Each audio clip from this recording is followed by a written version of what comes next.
Fala aí, rapaziada, é impressionante a capacidade que o Grêmio tem de desperdiçar pontos, entre aspas, fáceis fora de casa. O Grêmio eu acho que deveria ter se portado muito melhor num jogo onde, se você pegar o contexto, o Inter tá beirando a zona de rebaixamento.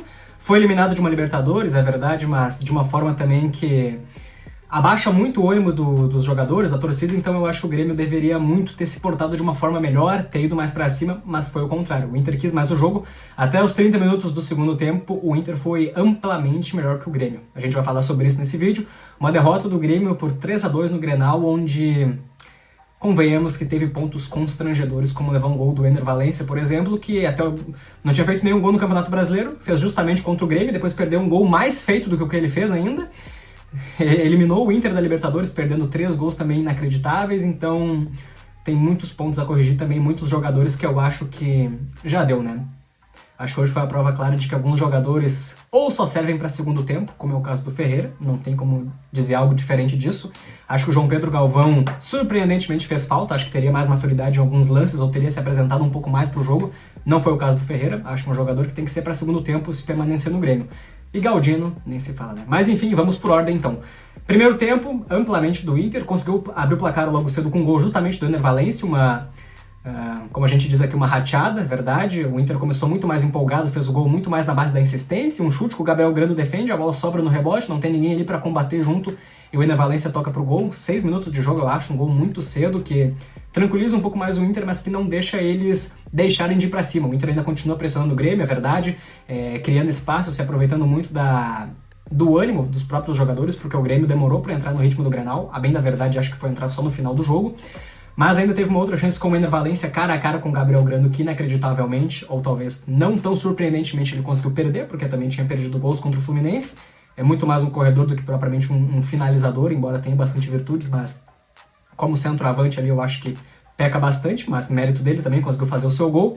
E o Inter ainda criou outras oportunidades, teve chutes de fora, é verdade, o Alan Patrick eu acho que fez um bom primeiro tempo, um bom jogo no total também. Mas o fato é que o Grêmio então faz um primeiro tempo muito abaixo da crítica, eu diria, com jogadores completamente sumidos, assim como foi Carbajo e também o Cristaldo. O Cristaldo, se você pegar os números dele no papel, é verdade, pouco menos de 10 gols, pouco menos de 10 assistências, é uma coisa bem equilibrada. Só que se você parar e analisar o que é o jogo dele, cara, ele é muito sumido, eu diria, ele não é um jogador tão intenso, ele tem alguns resquícios, é verdade, mas não tem intensidade. O Carbajo hoje também foi um jogador que não apareceu, não sei dizer se foi comprometedor ou não, mas é um jogador que não conseguiu também aparecer no jogo, assim como o Cristaldo, que uma hora na lateral ele deu um cruzamento direto para a linha de fundo, no lado do gol dele, do lado do gol que ele tava, uma coisa assim completamente bizonha. O fato é que o Grêmio então volta para o segundo tempo com algumas modificações. O Renato ele colocou saiu o Carbajo e o Cristaldo, entrou o Natan e o Galdino também é um cara que, convenhamos, eu sei que ele tem alguns resquícios, assim, alguns golaços que se você pegar só o recorte de gol, você vai gostar dele. Só que se você olhar os jogos dele, cara, você vê claramente que ele não tem nível pra jogar no Grêmio. Pô, é complicado dizer isso, é verdade. Ele deu uma entrevista contra o São José, acho que ele fez um gol na estreia dele lá no Campeonato Gaúcho, dizendo que era a oportunidade da vida dele, é verdade. Só que convenhamos que ele não tem nível pra jogar no Grêmio, cara. É complicado dizer isso, mas é a pura verdade. Não é a primeira vez, eu já vi, olha, umas 2 ou 3 jogadas, pelo menos, parecidas no Campeonato Brasileiro, onde o Galdino perde a bola, eu não vou lembrar o adversário, mas onde o Galdino perde a bola lá na ponta direita e o time vem, ou faz gol, ou faz uma jogada perigosa. É sempre assim. E aconteceu justamente nesse jogo, com 3 minutos do segundo tempo, ele perde uma bola lá na ponta direita, prendeu muita bola, o René desarmou ele, o Wanderson vem, consegue cortar pra dentro e fazer um belo gol, é verdade. E a partir dali, bom, pensamos, será que o jogo morreu?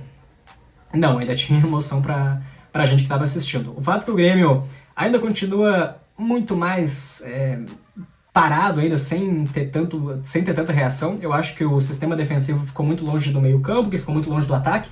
Foram 3 setores muito distantes um do outro, e isso aí dificulta a comunicação, a troca de passes, evidentemente.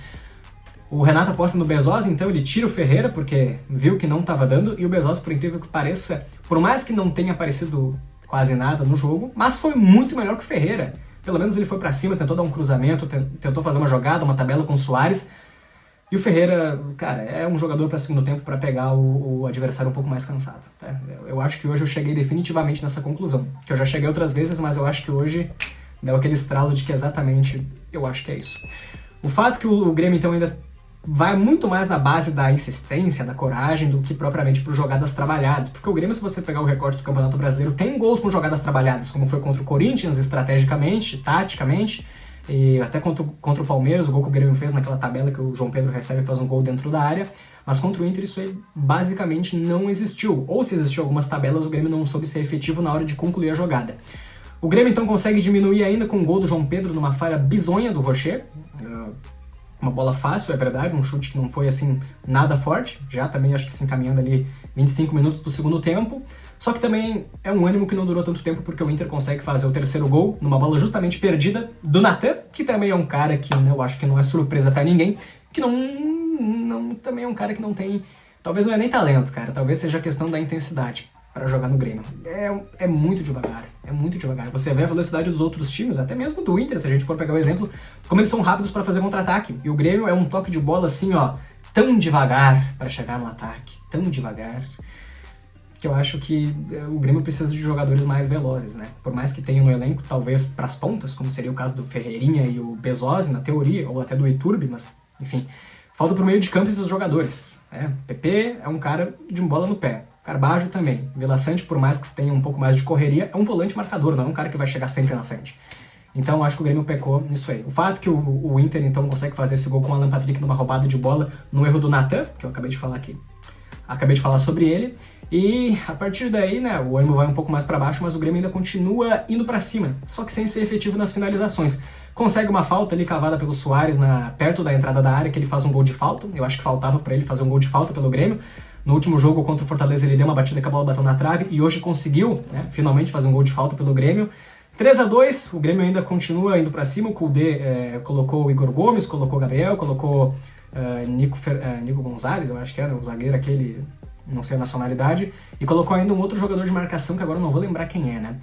E o Renato colocou o Iturbe, colocou, deixa eu ver aqui quem que ele colocou, o André Henrique também, né? Começou a colocar atacantes para naquela base da insistência que a gente consegue do Renato ver se conseguia fazer um gol. Eu acho que o Renato não mexeu bem no início do segundo tempo, onde ele abriu muito o time, né? Colocando o Natan e o Galdino, e sem deixar o meio de campo com mais marcação, então acho que o Inter se apropriou muito do meio de campo, mérito deles.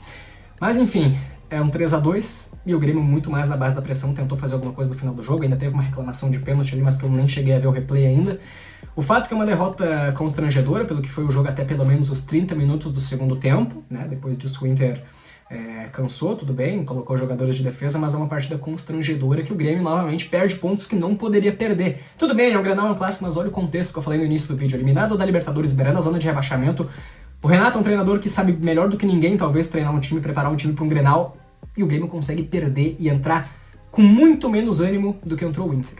Então são coisas sem explicação. O fato é que agora o Grêmio ficou a 11 pontos do Botafogo, o título, é verdade, é bem difícil de que aconteça, mas ainda tem 36 pontos para disputar. Impossível não é, mas é uma questão bem difícil, né? A sorte foi que o Palmeiras perdeu, o Bragantino ainda joga na rodada, e o Grêmio nesse momento vai dormir na terceira colocação do Campeonato Brasileiro. O que, se a gente pegar o contexto, é claro, não é ruim, mas pelo que a gente ainda, quem sabe, acredita com algum mínimo fio de esperança, é algo que não foi bom. Não foi bom. Perder um Grenal é sempre ruim, mas perder um Grenal como esse é chato, né? Rapaziada, é isso. Espero que vocês tenham gostado do vídeo. Se gostou, deixa o like, tá? E se inscreve no canal. É a única coisa que eu peço pra vocês.